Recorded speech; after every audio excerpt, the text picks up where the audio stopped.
गेल्या 5 वर्षामध्ये धुळे महानगरपालिकेच्या वतीने विकास कामांवरती कोट्यवधी रुपये त्या ठिकाणी कोट्यवधी रुपयांचा निधी त्या ठिकाणी आणला गेला। त्याच्यामध्ये प्रामुख्याने नगरोत्थान असेल किंवा राज्य नगरोत्थान असेल, तसेच महानगरपालिकेचा विशेष निधीसुद्धा या कामांकरता खर्च करण्यात आला।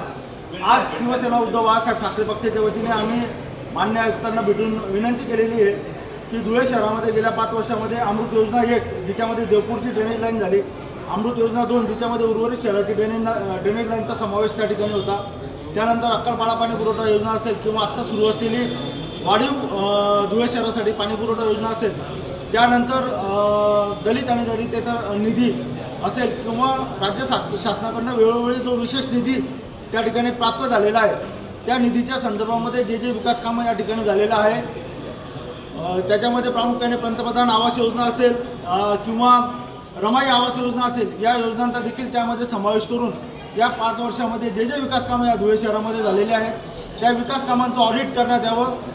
कारण की या विकास कामांमध्ये प्रचंड भ्रष्टाचार सत्ताधारी भारतीय जनता पक्षाच्या नगरसेवकांनी त्या ठिकाणी केला। अनेक विकास कामं आज त्या प्रभागांमध्ये दिसतसुद्धा नाही आहे। काही प्रभागांमध्ये प्रचंड विकास कामं करण्यात आले, तर काही प्रभागांमध्ये नगण्य विकास कामं करण्यात आले। प्रभागांचा जो अनुशेष त्या ठिकाणी विकासाचा राहून गेलेला आहे, तो अत्यंत दरी त्यामध्ये निर्माण झालेली आहे। काही प्रभागामध्ये खूप कामं करण्यात आली, काही प्रभाग जाणूनबुजून दुर्लक्ष करण्यात आलेले आहे। शिवाय काही रस्त्यांवरती रस्ते टाकणे, काही नवीन रस्त्यांवरती पेवर ब्लॉक बसवणे, काही ठिकाणी स्ट्रीट लाईट असताना देखील नवीन पद्धतीचे स्ट्रीट लाईट टाकणे, अशा प्रकारची कामं अवैध कामं आता या निवडणुकीच्या पार्श्वभूमीवरती सध्या सुरू आहेत। आणि दररोज एक नवीन समाजसेवक त्या ठिकाणी निर्माण होतो आहे, इलेक्ट्रिक पोल बसवतो आहे, त्या ठिकाणी वेगवेगळ्या योजना त्या ठिकाणी राबवतोय, पण हा निधी तो कोणत्या हेडखाली आणतोय हे धुळेकरांना समजायला मार्ग नाही। त्यामुळे या संपूर्ण कामांचं विकास कामांचं ऑडिट करण्यात यावं, जे ऑडिट गेल्या 5 वर्षामध्ये या धुळे महानगरपालिकेमध्ये झालेलं नाही, अशी आग्रही मागणी या ठिकाणी आम्ही आयुक्तांना केली।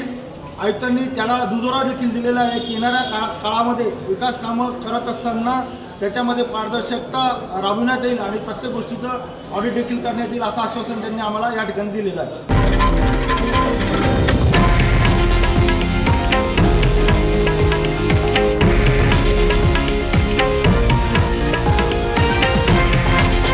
हे आहे देशातील नंबर 1 न्यूज नेटवर्क आणि आपण पाहत आहात TV9 मराठी, एकमेव।